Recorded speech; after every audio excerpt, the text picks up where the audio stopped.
Good evening. I couldn't wait till 5:30. I had to go live now.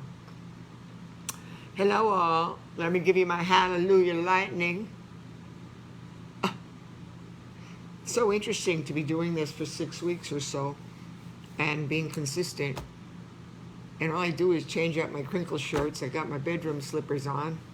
I always tell you may have some people at the mailbox chatting, man upstairs stomping around. It's live. Hello all. Thank you.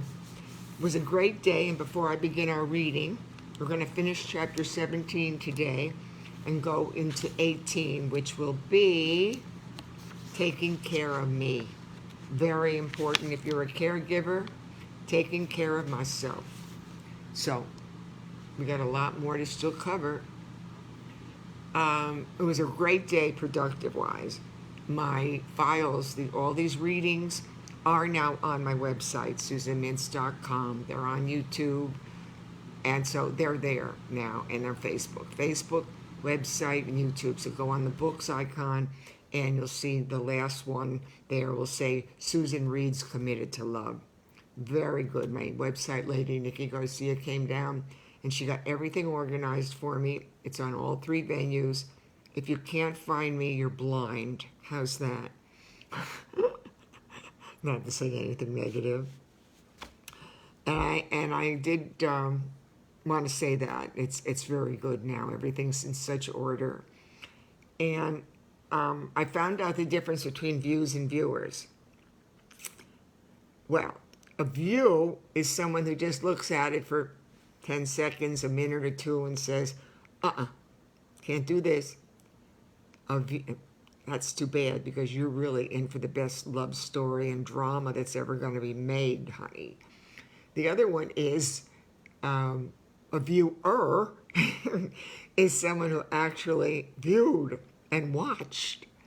But after the 24 hours, when my story goes off, views and viewers become the same to me, and I don't care as long as I know I'm reaching someone. And I am. And I keep doing it.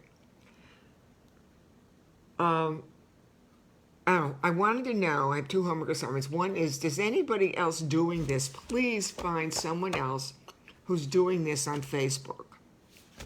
Because it's a brilliant way of getting your information out. You can do it in your home. You're in the leisure of your life. I mean, it's really a great way to do it. And if nothing else, I think this is an interview, how the lady heard from God to read her book on Facebook. I mean, that alone is an amazing testimony. And also, before I go to bed every night, I listen to what I've done. So if I'm on 5:30 to 6, I don't listen to this till around 10:30. And I laugh. I laugh at myself, and I always have. People, life is serious, but don't take yourself so seriously. God knows there's enough serious stuff in the world right now. But I laugh, and I think, for people that don't know me, she's really animated. Oh, I know all this. But for those who know me, they know. And I never think of myself as funny. I'm just always been very honest. And I think the best comedy is honesty about yourself anyway. So, number 1, find someone else who's doing anything like this on Facebook. And number 2 is a bribe. This is what I wanted to tell you. When I grew up, there was a reward. You know how you see someone's face on a wanted poster in the post office, all right? It's called a reward. Or if a dog is lost, it's a reward. Or it's, a bribe. I grew up saying bribe sounds so much more wrong. So we have a reward, a bribe, and then we have what the best one is, a finder's fee. Now, all of those involve money. And I'm getting that desperate that I'm offering a reward, a bribe, or a finder's fee to the person who connects me to that interview. Local? National. And that person connects me to the big that I get this movie and this series. And you can all be sick and tired of me saying it.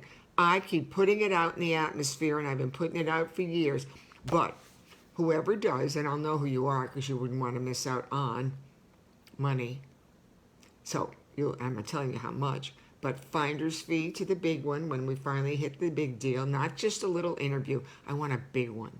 I want this book and my life and Dr. Jeffrey Mintz and Susan Lee Mintz. I want Committed to Love to be known everywhere because we need a love story. We need love. I grew up with love stories and love songs. I don't know where they've all gone, but they're not around.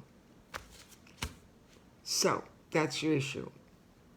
I'm offering a reward, a bribe, and a finder's fee to somebody who really goes out there and says, I got to call the newspaper, I got to call a TV station, I got to do this. Yeah, and when it finally happens, you'll get something. God bless you all. Shalom, and I love you. Now I can rip my notes up. If you see me look up, it's because I look at my clock. And if you see me look down lots of times, it's because I have notes. As a writer, we take notes. So I've got plenty of time, which is great. For those of you who truly have stayed with me on this journey and you're sharing, and I know you are, I say that every day, thank you. It'll be worth your while in the end because eventually you may need some of the information I'm sharing. You won't go through life without it. So on 16 was frustration, setbacks, and disappointments. I think 3 days on that's quite enough. So I'm going to go back to where I left off, and it was just a little bit of this stuff here, and then we're going to continue on, and I'm going to finish it. So we always had hope. We always believed that a miracle might happen, but in our heart, we really knew in 1992 there might not be any. Ironically, though, this positive attitude, your positive attitude can set you up for frustration. He felt good, let's say, for a few days, and you felt confident. And then the next day, without any notice, he was sick as a dog. So the setbacks, along with the difficult questions involving medications, were devastating to him. One day the doctor said, you were doing great. This is a repeat from yesterday, just finishing up a little bit to give you a little whatever from yesterday if you really didn't want. One day the doctor would say he was doing great. 2 hours later, the lab report indicated a low white blood cell count or anemia. And it'll throw you into a tizzy if you're thinking one thing. You set yourself up for the setbacks, the frustrations, but you've got to stay positive. Really try hard, especially if it's a long-term illness or you're dealing with something that's life-threatening. And that's my life. My husband wasn't killed in an airplane crash. Grief is grief. I don't have kids to run around and be careful. I mean, I'm talking about my life, not your life. My life is HIV, making a story and helping people to get through some of the toughest times in their life through hope, faith, and the love of the Lord. So one day the doctor said that 1 minute he had hopes, 1 minute we had hopes, and we were counting, and the moment later, disappointment. Remember waiting for a new drug, I said, called Mepron. It's not probably around anymore, but this was in 1992. And you know one thing, if a drug is released, you're going to rush to get it. And we had great insurance. I mean, that was never going to be an issue, the money-wise. That was not it. Your money means nothing if you don't have your health. Our doctors said within 24 hours of Mepron's release from the FDA, they would clear it. We'd have this, quote, miracle drug, end quote. It cost $3 a pill, and he had to take 9 of them with fatty foods. We did not do this well. We ate out everything we wanted, but in general, we were very health conscious. I was a cook, and I cooked very, very healthy. The possibility of liver failure went along with the price, but we were willing to try anything to keep you alive. It was approved, and the prescription called into our usual pharmacy here in Boca. They told me it would be 48 hours until they could get it. I called every pharmacy. 48 hours when you're dealing with your life-threatening something, it's a lifetime. But so 48 hours later, we'd get it? No, I couldn't. I called every store in South Florida. A store in Fort Lauderdale had a drugstore. I raced down there 2 hours in traffic just to get these pills. You'll do anything. When you love someone, you're going to do anything to keep them not only alive, but to have them in your life. Here we're going to start. With every attempt, we had hope, and with every hope came disappointment. I'm just preparing you that this is something that's going to happen, folks. The frustration became unbearable as we continued giving up things we once enjoyed. I cannot explain the sadness you endured when you retired from a career you loved and a business you started. He was a great psychologist and had a wonderful management company in both Boca and Houston. That's why we traveled so much. When you couldn't exercise, travel, enjoy food, and do the things you loved to do, yes, it was heartbreaking. If there was a chance that something would work and get you better, you tried it. We did alternative treatments, including Chinese herbs, acupuncture, aromatherapy, relaxation techniques, juicing. That I'll get into it later with the juicing. That is funny. Megavitamin treatments and massages. With every treatment, book, tape, or video, we prayed for anything that would keep you alive until a cure was found. As we rescheduled appointments, waited for unfilled prescriptions, redid lost blood tests, or retook x-rays, our setbacks were endless. Let me read that again. As we rescheduled appointments, waited for unfulfilled prescriptions, redid lost blood tests, or retook x-rays, our setbacks were endless. The only way we kept ourselves positive was by speaking openly and honestly about everything. We cried with each other and for each other. And we shared this time finally with our family, friends, and faith. 3 F's. Family, friends, and faith. Whenever we watched a movie, television program, or read an article about something pertaining to AIDS, our hearts skipped a beat. Would we hear something encouraging about a cure or vaccine? Well, 40 years later, we have a lot of great medications, but there's no vaccine. No! Exclamation point for us. The news was never good, and our disappointments continued. When you heard that Arthur Ashe had died, remember he was the tennis player who died from AIDS. This was, again, in the 90s. When you heard Arthur Ashe had died, and you can Google Arthur Ashe, wonderful, wonderful man, had died, you completely lost control. I was terrified and called the doctor. You couldn't catch your breath and nearly passed out. When we went to see the movie Philadelphia, check that one out. We both got hysterical. We left the theater. Any issue involving a sensitive subject could upset us. Don't watch the news right now if you've been involved with COVID. It's not good. These variants are coming along. Sometimes we wanted to talk about everything else besides AIDS. Yes, we wanted our friends and family to treat us like they did before. But that didn't happen. We weren't like we were before. People meant well, but their first question was, quote, Jeff, how are you doing? How are you feeling? You look wonderful, end quote. You would say, quote, I wish my insides looked as good as my outsides, quote, end quote. We were constantly being reminded about your illness. How many times did someone's words of encouragement have the opposite effect? It was devastating when you had to cancel plans with your parents, whom they adored each other. They were always optimistic and hopeful. When we did see each other, we talked about everything except your health, about everything else except your health. They maintained their positive attitude and always respected our feelings. They knew what was going on, but all they wanted was to love their son and cherish every moment. We were blessed because we lived at a time when, even though they didn't know a lot, you weren't isolated like they are with COVID. You're not isolated. You could have people visit, or in your home, people were real, but It was rough. We didn't want people to say, gee, you look really great.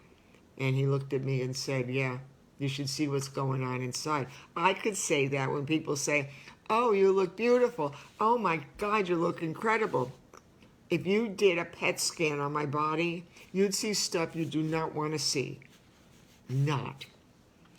It was also critical that we maintain. I give you so much of real me, you probably, your brain's going to explode like mine does most of the time. It was also critical that we maintained a strong support system and surrounded ourselves with positive people. There wasn't room for any additional negative energy. I compared us to batteries that were constantly being worn down or discharged. We needed people to charge our personal batteries and give us energy when we were running low. We never gave up or allowed ourselves to have the pity party for too long, but we learned to handle one setback at a time. We went forward together, hoping tomorrow would be better as we went into the flow of this disease. That was good. So if your battery's constantly getting discharged, you better surround yourself with people who can charge you up, because it's really important to hear good stuff when you're going through stuff that's not good. I'm good. Oh, the clock's good. We thought about what we could do and not about what we couldn't.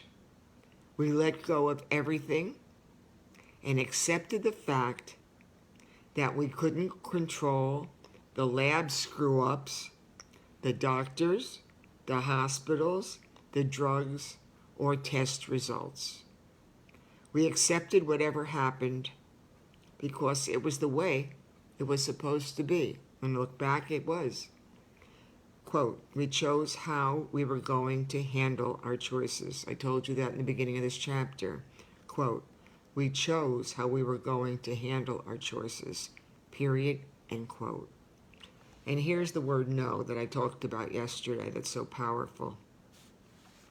The word no, capital N-O, write that one down a few hundred times, capital N-O, gave new meaning to my life when I finally confronted my feelings about rejection, denial, disappointment, and frustration. Again, I was writing all this down. The word no, big letter, no and O, gave new meaning to my life when I finally confronted my feelings about rejection, denial, disappointment, and frustration.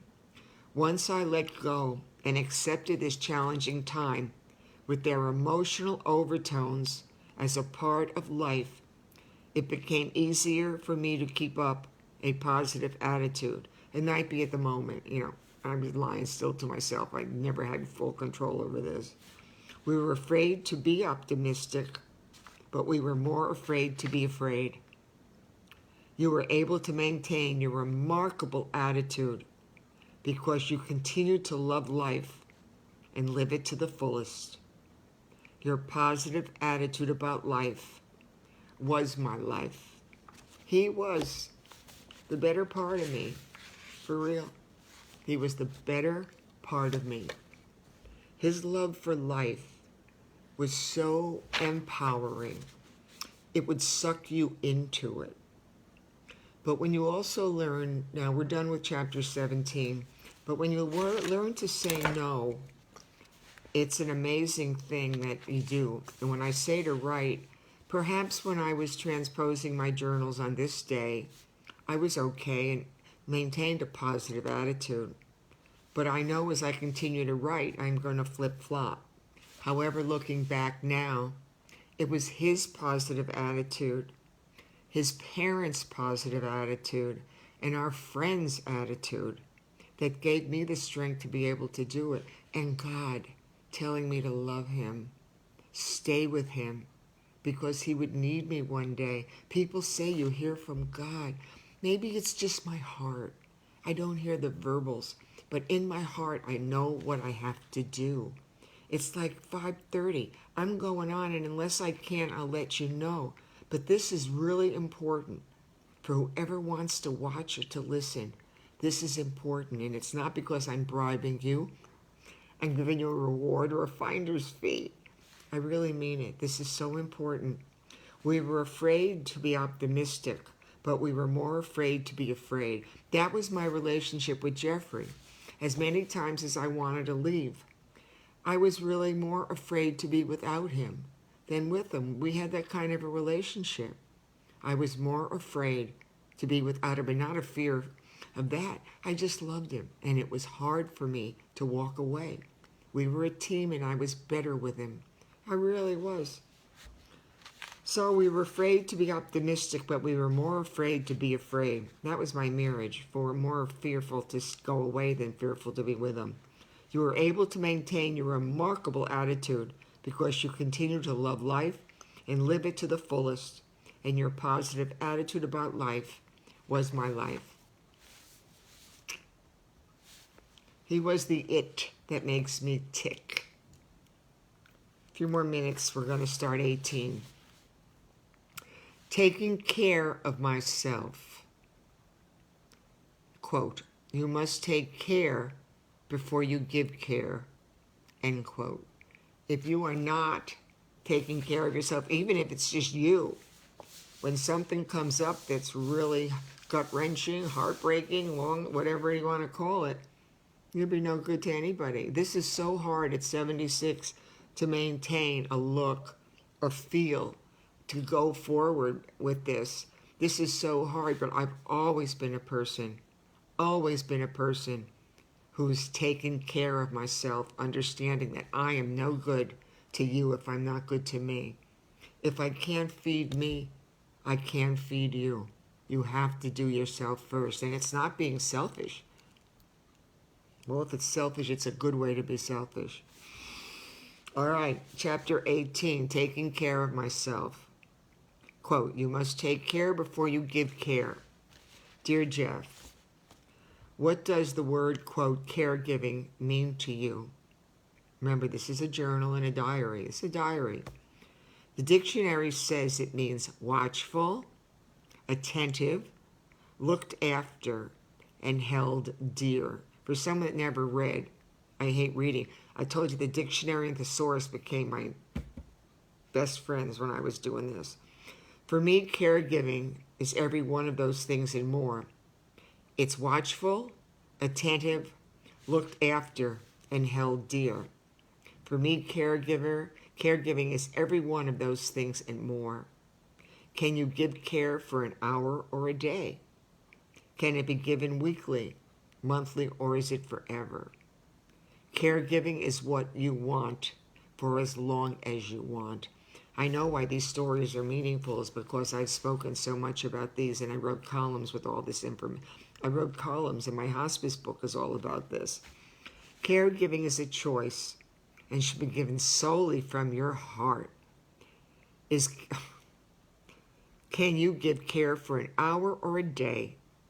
Can it be given weekly, monthly, or is it forever? Caregiving is what you want for as long as you want, end quote. Do you think giving care is a choice, or should it be expected? Giving care is a choice, and it should be given solely from your heart. Is caregiving a simple task or a difficult chore? Does caregiving have to be planned, or can it be done spontaneously, end quote. Caregiving is whatever you want for as long as you want. Well, quote, caregiving is whatever you want for as long as you want, end quote. Do you give care to one person or to many?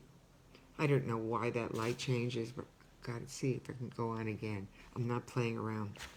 Caregiving is a choice and should be given solely from your heart. Is caregiving a simple task or a difficult chore? Does caregiving have to be planned, or can it be done spontaneously? Caregiving is whatever you want for as long as you want. Do you give care to one person or to many? Is it the act of caregiving more for the individual receiving care or for the one giving it? This is such a powerful chapter. Caregiving should feel right for everyone involved. Are you giving care to someone now? Are you? Are you giving care to someone now, including yourself?